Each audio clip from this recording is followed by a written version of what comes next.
नमस्कार दोस्तों, आज की हमारी कहानी है विश्वास। किसी एक गांव में एक बहुत बड़ा अनाज व्यापारी रहता था। उसका कारोबार बहुत बड़ा था। वह आसपास के गांव में भी अनाज का व्यापार करता था। उसके गांव में एक भी अनाज का दुकान था। कारोबार बड़ा था, इसलिए उसे मदद के लिए एक नौकर की जरूरत थी। इसलिए व्यापारी ने एक आदमी को अपनी कारोबार का काम संभालने के लिए एक नौकर रख लिया। उस नौकर को सारे गांव में एक चोर के नजर से देखा जाता था। गांव वालों को जब पता चला कि व्यापारी ने उस आदमी को नौकरी पर रख लिया है, तो गांव वाले व्यापारी से जाकर बोले, अरे ये आदमी तो चोर है, ये लोगों के घरों में चोरियां करता है। सेठ जी, अगर आप इसे अपनी दुकान में काम पर रखेंगे तो ये चोर आपकी दुकान से सारा अनाज चुरा लेगा। व्यापारी ने गांव वालों की सारी बातें सुनी, लेकिन फिर भी उस आदमी को काम पर रख लिया और वह नौकर व्यापारी के दुकान में उसकी मदद करने लगा। ऐसा ही कुछ दिन चलता रहा। एक दिन व्यापारी को व्यापार के सिलसिले में कुछ दिनों के लिए दूसरे गांव जाने की जरूरत पड़ गई। फिर व्यापारी ने अपनी दुकान उस नौकर के भरोसे सौंपकर जाने का निर्णय किया और फिर नौकर से कहा, जब तक मैं गांव से वापस नहीं आता, मैं ये दुकान तुम्हारे भरोसे सौंपकर जा रहा हूँ। मेरे आने तक दुकान ठीक से संभालना। ये बात सुनते ही उस नौकर के मन में लालच आ जाता है।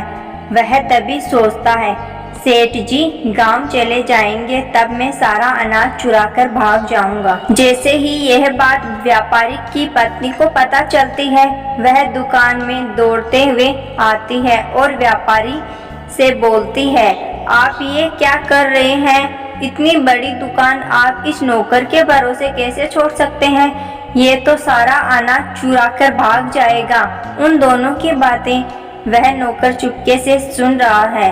तभी व्यापारी बोलता है, अरे प्रिय, वह नौकर ऐसा नहीं करेगा।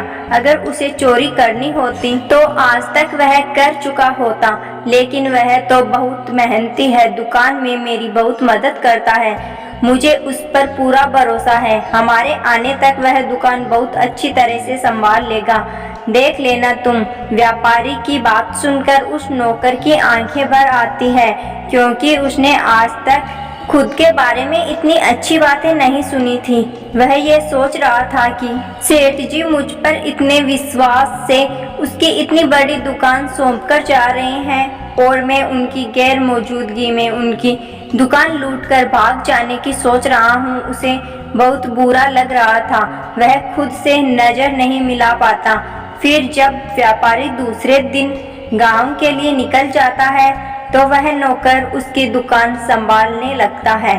उसके मन में चोरी करने का विचार तो आता है कि तब उसे सेठ जी की बातें याद आ जाती है। वह बात याद आते ही वह चोरी नहीं कर पाता। सारे गांव वाले भी आश्चर्यचकित हो जाते हैं कि इस चोर ने अब तक चोरी कैसे नहीं की। फिर जब व्यापारी वापस आ जाता है, तब सारे गांव वाले व्यापारी से बोलते हैं, अरे सेठ जी, आपके नौकर ने तो आपकी गैर मौजूदगी में आपकी दुकान बहुत अच्छी तरह से संभाली। ये देखकर व्यापारी और उसकी पत्नी भी बहुत खुश हो जाते हैं। व्यापारी अपने नौकर से जाकर कहता है, अरे वाह, तुमने तो मेरी गैर मौजूदगी में बहुत अच्छी तरह से मेरी दुकान संभाली। गाँव के लोग भी तुम्हारी प्रशंसा कर रहे हैं। वह नौकर बोलता है, सेठ जी, आपकी वजह से ही ये कर पाया हूँ। आपने मुझ पर इतना विश्वास रखा, इसलिए मुझसे ये बदलाव आया है और मेरा मन परिवर्तन हुआ है। लोगों के इतनी बार बताने पर भी कि मैं चोर हूँ, फिर भी आपने मुझे काम पर रखा, मुझ पर विश्वास रखा, इसलिए मैं एक अच्छा इंसान बन पाया हूँ। मैं आपको धन्यवाद करना चाहता हूँ। आपकी वजह से मैं लोगों के सामने अच्छा बन पाया हूँ। सेठ जी ने कहा, दुनिया में दो तरह के लोग होते हैं, एक अच्छे और दूसरे बुरे, लेकिन जिंदगी हर बुरे आदमी को अच्छा बनने के लिए एक मौका जरूर देते हैं, जिसमें वह इंसान अच्छा बन सकता है। यह मौका तुम्हें मिला है और तुम इस पर खरे उतरे हो और सबको ये दिखा दिया कि तुम एक अच्छे इंसान हो।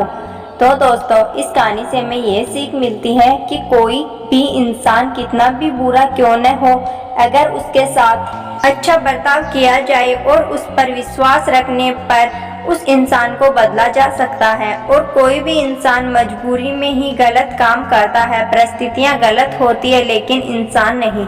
तो दोस्तों आज की मेरी ये कहानी आपको कैसी लगी कमेंट बॉक्स में कमेंट कर जरूर बताना। अगर कहानी अच्छी लगी है तो मेरे चैनल को सब्सक्राइब जरूर कीजिएगा। धन्यवाद।